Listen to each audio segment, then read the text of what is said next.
আপনি কোটি বছরও যদি তীর্থ ধামে বাস করে ভজন করেন, একটা মানুষ কোটি বছর এটা তো বাঁচা সম্ভবই না।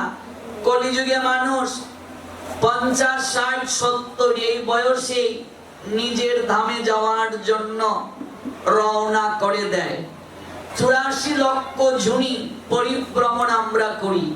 এইভাবে ঘুরতে ঘুরতে আমরাও কোনো না কোনো সময়ে এইরকম সময়ে অতিক্রান্ত হয়েছি। কোটি বছরও যদি তীর্থ ধামে বাস করে ভজন করে, 1 কোটি বছরও যদি, ভালো করে বুঝো মায়েরা, তীর্থ ধামে বাস করে কৃষ্ণ ভজন করে, 1 কোটি বছরও যদি, স্কন্দ পুরাণ বলছে, তীর্থ ধামে বাস করে ভজন করে, 1 কোটি বছর ভজন করলে যতটা কৃপা প্রাপ্ত হবে, যে কোনো জায়গায় ভজন নয়, ধামে তীর্থস্থানে বাস করে যদি ভজন করে, শুধু বাস করলে হবে না। আজকাল রাধা কুণ্ড বৃন্দাবন সংসারী মানুষদের বসবাসের জায়গা হয়ে যাচ্ছে। বৃন্দাবনে রাধা কুণ্ডে যাবে কারা? বানপ্রস্থি আর সন্ন্যাসীরা। বানপ্রস্থি মানে কি? 50-এর উপরে যাদের বয়স, 50 পর্যন্ত স্ত্রী সঙ্গের অনুমোদন আছে, 50-এর উপরে স্বামী স্ত্রীর সঙ্গের শারীরিক সম্পর্কের অনুমোদন নাই।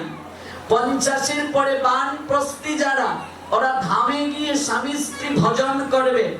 আর ত্যাগী যারা, তারা ভজন করবে। আজকাল ধামে বিশেষ করে বাঙালি যারা রাধাকুণ্ড বৃন্দাবনে জায়গা জমি রেখে ওরা বাচ্চা কাচ্চা উৎপাদন করছে। কত যে অপরাধ এগুলো! ধামে যাবে মানুষ ভজনের জন্য, বাচ্চা উৎপাদনের জন্য নয়।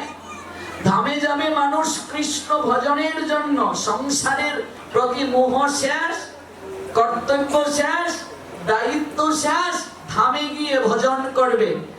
আজকাল ধামগুলো আমরা লোকালয় বানিয়ে ফেলছি, ধামগুলো আমরা বাড়িঘর বানিয়ে ফেলছি, সন্তান উৎপাদন করছি। বাঙালিরা গিয়ে সেখানে দোকান খুলছে, 2তলা 3তলা বাড়ি বানিয়ে সেখানে যাত্রীদেরকে ভাড়া দিচ্ছে। এই জন্য ধামের যে কৃপা, এগুলো ধীরে ধীরে নষ্ট হয়ে যাচ্ছে। ধাম সংসারীদের জন্য নয়।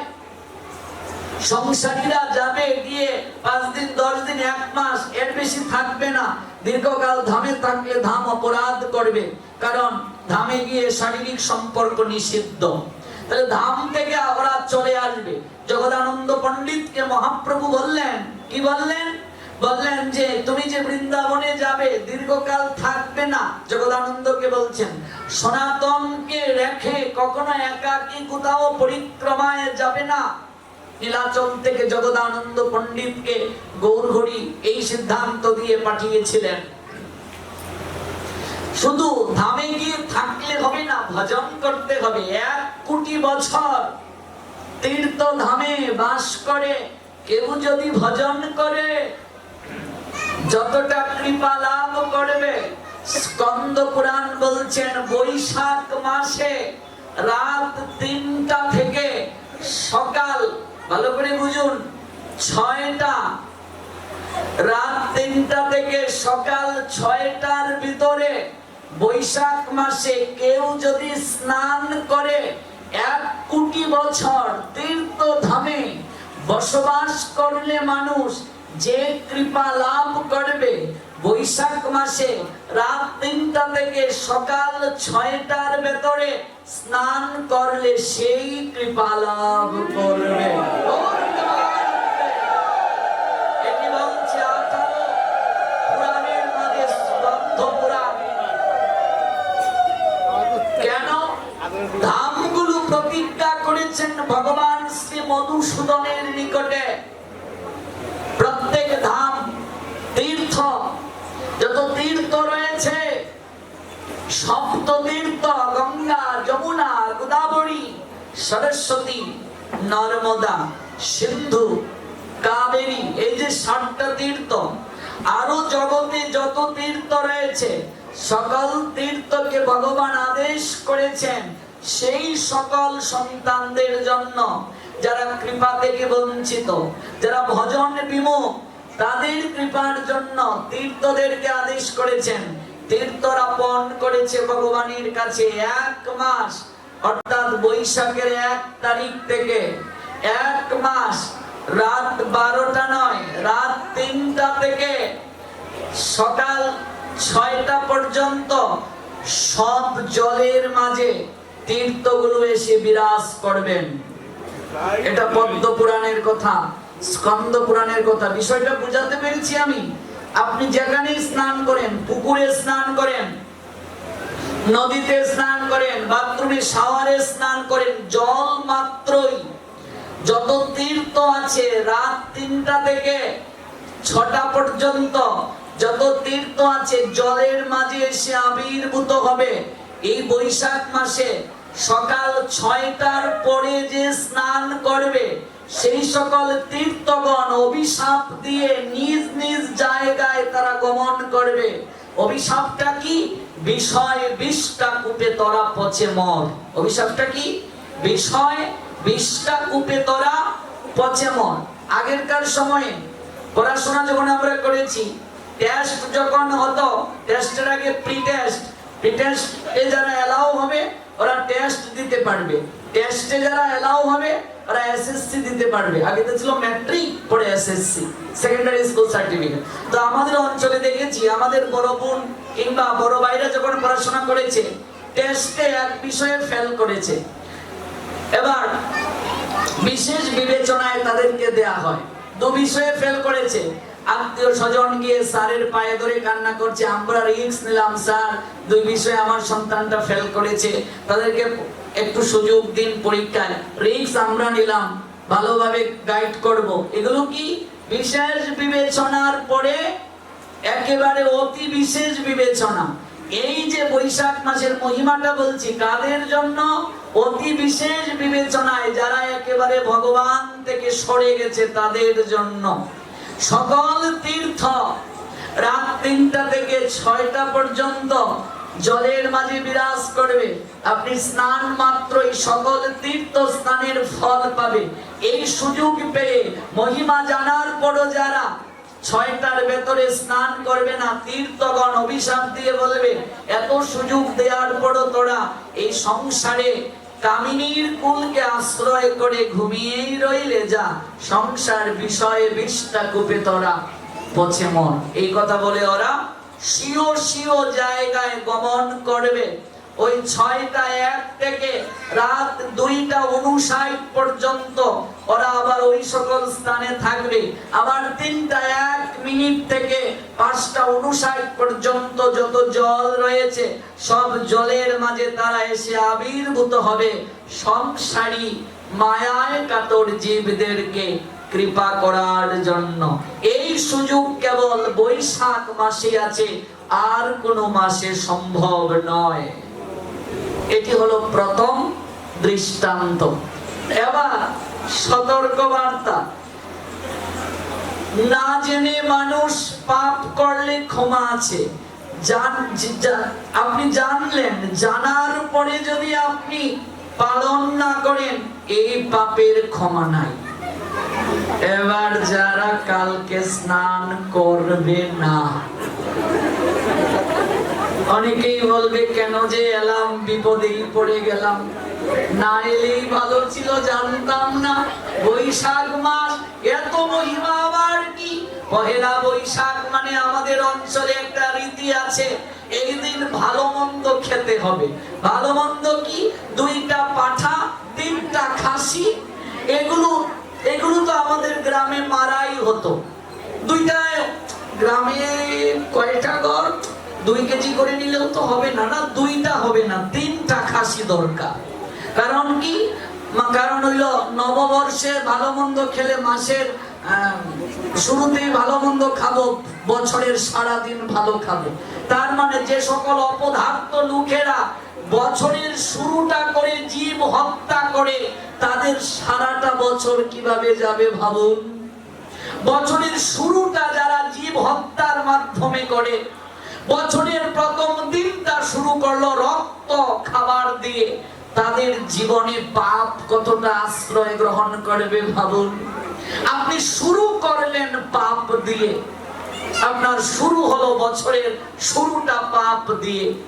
এগুলো ভাবতে হয়, এগুলো ভাবনার জন্যই মানুষ জীবন প্রাপ্ত হয়েছি। এই মানুষ জীবন প্রাপ্ত হয়ে যে ভাবে না, মনুষ্যত্ব বোধকে কাজে লাগায় না, বিবেককে যারা কাজে লাগায় না, সে মানুষ নয়। মানুষ আকার হইলে কি হয়, করহ ভূতের কাম, নহিলে বদনে কেন না বলো ইন্দ নাম। আকারটা মানুষের মতো, কিন্তু দিবানিশি আমরা করছিটা কি? ভূতের মতো পরিশ্রম করছি, দাদার মতো খাটছি, ভূতের মতো পরিশ্রম করছি। এজন্য বলছেন মানুষ আকার হইলে কি হয়, আকারটা মানুষের মতো, কিন্তু প্রকৃতপক্ষে আমরা মানুষ নই। এই যে খুলনা বিভাগ, বরিশাল বিভাগ, ওরা বৈশাখে কেউ মাছ মাংস খায় না। আমি বহুবার পাঠে গেছি, ওরা কার্তিক পালনই করতো না। আমি বললাম আপনারা কার্তিক করেন না?